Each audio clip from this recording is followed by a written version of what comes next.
Praise Lord, जय मसीह। मैं Stanley Macwan, मेरे YouTube channel Hindi Gujarati Bible study में आपका स्वागत है। मेरे चैनल को आप अभी इसी वक्त सब्सक्राइब कर लीजिए और परमेश्वर के ज्ञान में बढ़ते जाओ।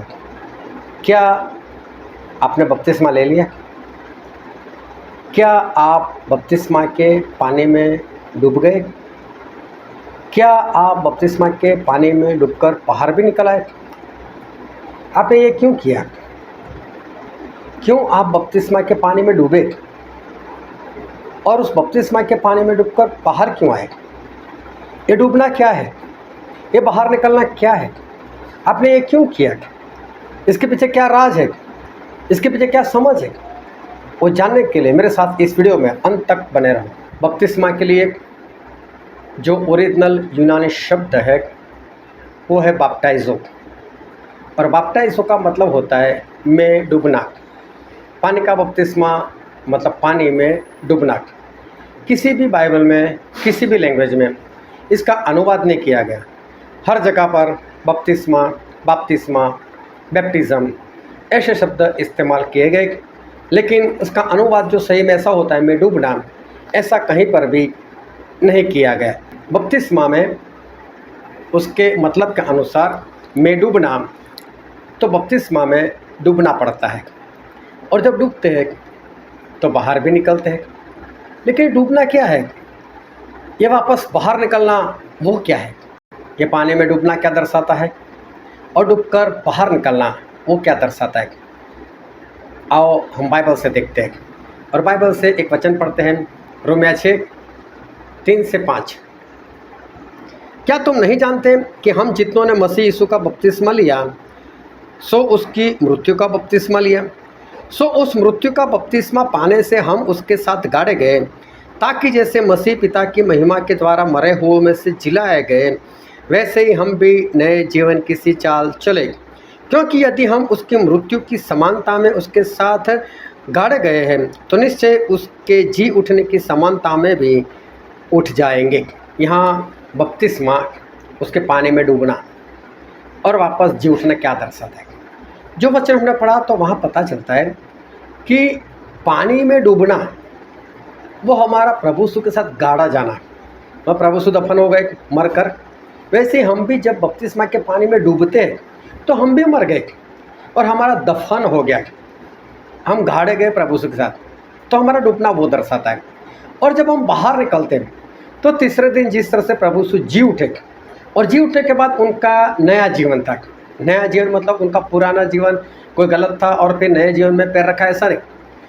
उनका जो पुराना जीवन था उसमें वो कभी बंद कमरे में अंदर नहीं आ सकते थे और बंद कमरे से गायब नहीं हो सकते थे।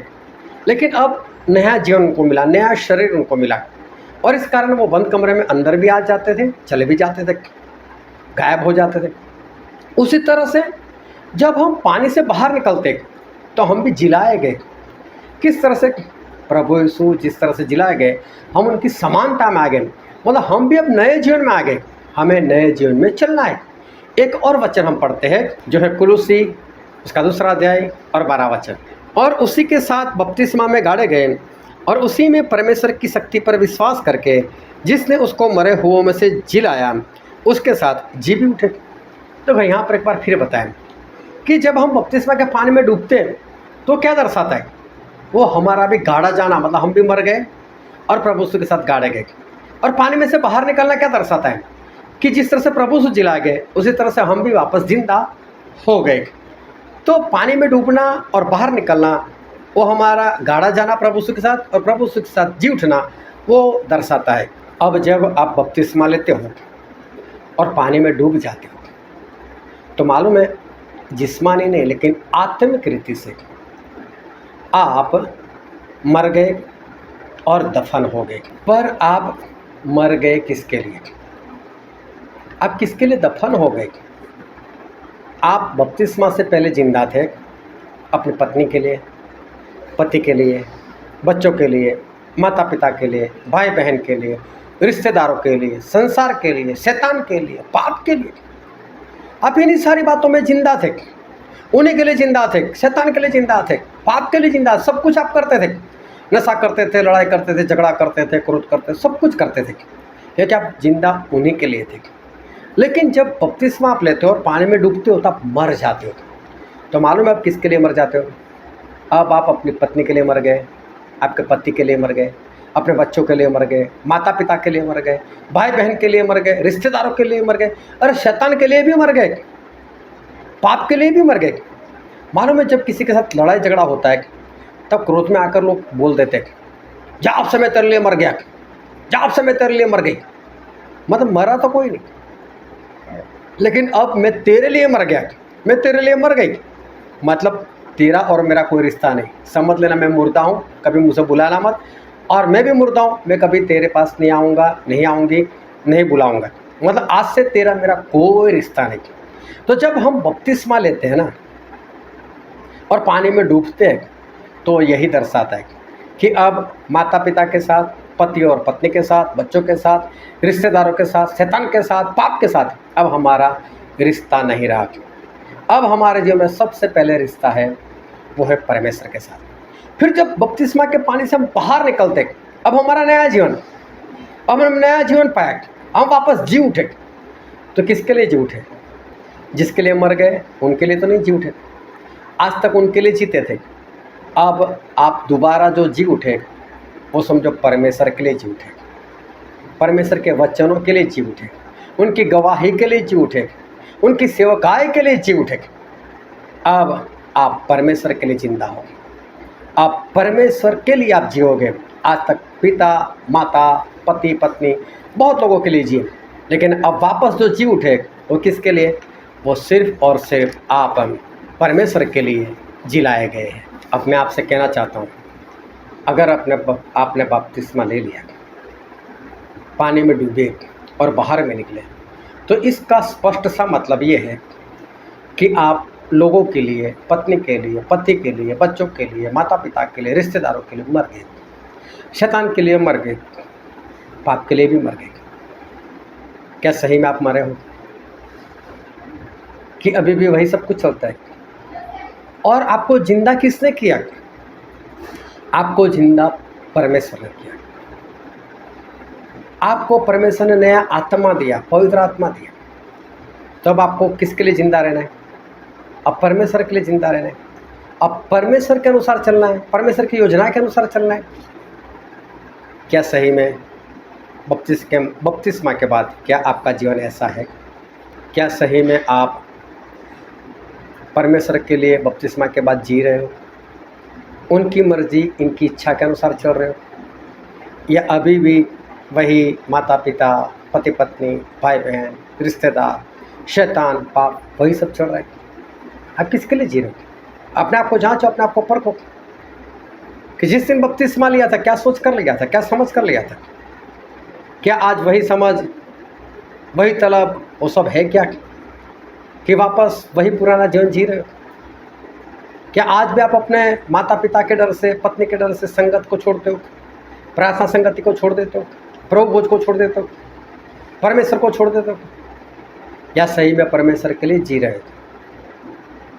जांचो, अपने आप को परखो, उस वक्त क्यों डूबे थे और क्यों वापस पानी से बाहर निकले थे? अगर बपतिस्मा लेने के बाद भी आज भी अगर संसार के लिए जीवन जीते हो, शैतान के लिए जीते हो, पाप के लिए जीते हो, अपने माता पिता, रिश्तेदार, बच्चों, पति पत्नी के लिए जीते हो, तो आपका बपतिस्मा व्यर्थ है, आपका जीवन भी व्यर्थ है। मेरे कहने का कहीं भी ये मतलब नहीं है माता पिता को छोड़ दो, रिश्तेदार को छोड़ दो, पति पत्नी को छोड़ दो, बच्चों को छोड़ दो, लेकिन आपके जीवन में सबसे पहला स्थान वो परमेश्वर का होना चाहिए। इसीलिए प्रभु ने कहा था, लूका 14 और उसका 26 वचन, यदि कोई मेरे पास आए और अपने पिता और माता और पत्नी और लड़के बालों और भाइयों और बहनों वरन अपने प्राण को भी अप्रिय न जाने, तो वह मेरा चेला नहीं हो सकता। कितना स्पष्ट लिखा है प्रभु ने। सबसे पहले अब परमेश्वर की जगह, परमेश्वर का स्थान, परमेश्वर के काम को छोड़कर इन लोगों का काम नहीं करना है। परमेश्वर का काम नहीं है, इन लोगों के साथ रहो, कोई बात नहीं, लेकिन कहीं भी परमेश्वर का काम है, संगति है, तो इनको छोड़कर पहले वो काम करना पड़ेगा। क्या कर रहे हो सब? परमेश्वर बोलते जो उनको अप्रिय नहीं जानता वो मेरा चेला नहीं बन सकता। फिर आगे एक वचन और भी पढ़ता हूँ, लूका 14 और 33 वचन, इसी रीति से तुम में से जो कोई अपना सब कुछ त्याग न दे तो वह मेरा चेला नहीं हो सकता। बहुत स्पष्ट लिखा है, जो अपना सब कुछ त्याग न दे वो मेरा चेला नहीं हो सकता। परमेश्वर खुद बोल रहे, त्यागने का मतलब ये नहीं कि छोड़ देना, लेकिन सबसे पहला स्थान वो आपके जीवन में परमेश्वर का होना चाहिए। क्या आपके जीवन में ऐसा है कि बपतिस्मा के बाद सब कुछ भूल गए और फिर वही पुराने जीवन में चल रहे? तो आपका बपतिस्मा व्यर्थ है। लौटाओ प्रियो, लौटाओ वहाँ से। और क्यों डूबे थे उसको याद करो, क्यों बाहर निकले थे उसको याद करो।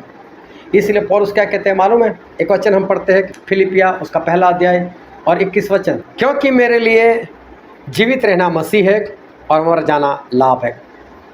देखा पौलुस ने क्या बोला, मेरे लिए जीवित रहना मसीह, मतलब जिंदा हूँ तो सिर्फ मसीह के लिए, और मरूंगा तो मुझे फ़ायदा हो जाएगा। अगर आप मसीह के लिए ज़िंदा नहीं हो, अपने माता पिता के लिए, भाई बहनों के लिए, तो समझो आपकी मौत से आपको कोई फ़ायदा नहीं। अगर आपका जिंदा रहना मसीह है तो ही आपका मरना लाभ होगा। इसीलिए पौलुस ने एक बात और कही थी और मैं आपके आगे पढ़ना चाहता हूँ। पहला कुरिन्थी उसका 7वां अध्याय और 8वां वचन, परंतु मैं अविवाहितों और विधवाओं के विषय में कहता हूँ कि उनके लिए ऐसा ही रहना अच्छा है जैसा मैं हूँ। पौलुस ने शादी नहीं की थी, तो पौलुस क्या बोलते हैं, जो कुंवारे हैं और जो विधवाएं हैं उनको तो मैं ऐसा कहता हूँ कि वो मेरे जैसे रहे तो अच्छा है, मतलब शादी ना करे तो अच्छा है। शादी करना पाप नहीं है और ना ही कोई ऐसा सिखा सकता है शादी मत करो। आप शादी कर सकते हो, अगर मैं ऐसा सिखाऊँ शादी नहीं करनी तो गलत बात है। और पौलुस भी अगर ऐसा बोले कि शादी मत ही करो तो वो भी गलत है, लेकिन पौलुस ने ऐसा नहीं कहा। वो बोलते हैं कि ना करो तो अच्छा, मेरे जैसे रहो तो अच्छा। और उसका कारण भी बताते हैं, अगर हम आगे हम पढ़ते हैं पहला कुरिन्थी उसका 7वां अध्याय और 32 और 33 वचन, सो मैं यह चाहता हूँ कि तुम्हें चिंता ना हो। अविवाहित पुरुष प्रभु की बातों की चिंता में रहता है कि प्रभु को क्यों कर प्रसन्न रखे, परंतु विवाहित मनुष्य संसार की बातों की चिंता में रहता है कि अपनी पत्नी को किस रीति से प्रसन्न रखे। विवाहिता और अविवाहिता में भी भेद है।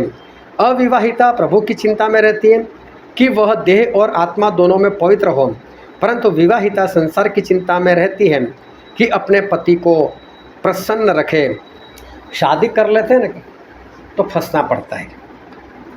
हो सकता है आप शादी के बाद भी परमेश्वर के वचन के अनुसार जीवन जी सको, सबसे पहला स्थान परमेश्वर को दे सको, लेकिन पौलुस को डर था, इसलिए पौलुस ने बोला कि कंवारे और विधवाएं शादी ना करें तो अच्छा। ऐसा नहीं बोला कि मत ही करो, लेकिन आज तक मैंने भी ज़्यादातर लोगों को शादी के बाद फंसते हुए देखा है, परमेश्वर से पीछे जाते हुए देखा है, और वो परमेश्वर को छोड़कर या तो पहले वाला प्रेम तो छोड़ ही देते और बहुत दूर हो जाते। इसलिए अगर आप बपतिस्मा के पानी में डूबे तो आपकी मौत दर्शाता है, और आप जी उठे तो प्रभु के लिए जी उठे वो दर्शाता है। लेकिन क्या आज इस वचन के अनुसार आपका जीवन है? अगर नहीं है तो परमेश्वर आज आपको मौका दे रहे, एक बार फिर से अपने आप को सुधार लो और अपने जीवन में सबसे पहला स्थान परमेश्वर को देना शुरू करो। परमेश्वर आपको आशीष दे। आमीन।